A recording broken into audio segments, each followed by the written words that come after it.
Sebetulnya dengan pengalaman spiritual ini guys, Mas Faisal itu sampai disebut sebagai sarjana kuburan. Nah ini kita kan jadi curious juga ya, jadi penasaran sebetulnya kenapa sih kok bisa disebut sebagai sarjana kuburan. Nah ini Mas, gimana itu Mas ceritanya? Ya, gara-gara di handphone itu lebih banyak kontak kuncen-kuncen dibandingkan pengusaha atau jejaring bisnis.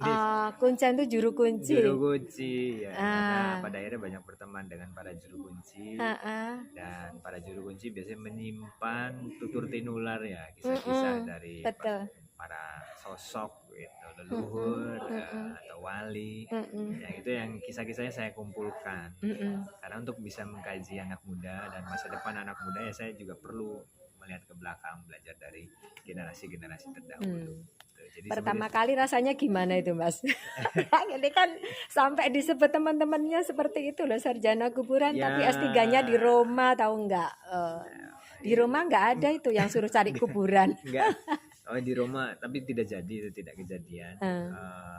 Ya pada akhirnya ada lah apa namanya julukan-julukan yang melekat itu. Ini dekat dengan apa namanya pesugihan lah atau hal-hal mistik, tapi ya saya selalu berbasis ini ya, kecintaan saya pada sains sebetulnya dan pada sejarah. Jadi yang saya coba tangkap dalam perjalanan spiritual itu adalah kisah-kisah yang nanti bisa saya bagikan juga ke anak-anak muda. Tapi nggak apa-apa lah, itu saya terima lah dengan berbagai julukan yang terserah mereka memberi label apa ya. Tapi yang paling menarik apa Mas? Pengalaman dari yang tadi keliling dari satu ziarah ke ziarah yang lain. Aduh ya, banyak sih pengalaman lucu-lucu sih ya, pengalaman lucu, ada yang pengalaman berkesan.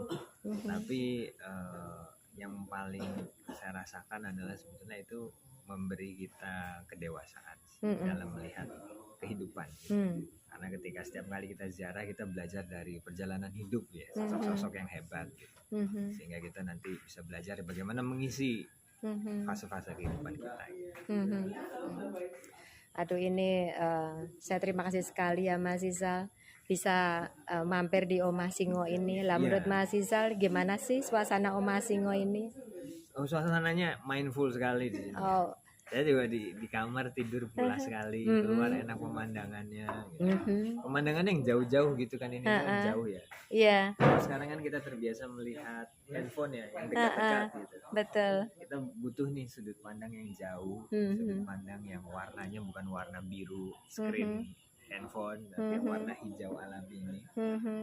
Dan ini memberi saya energi yang refresh ya, moga-moga nanti kembali ke ibu kota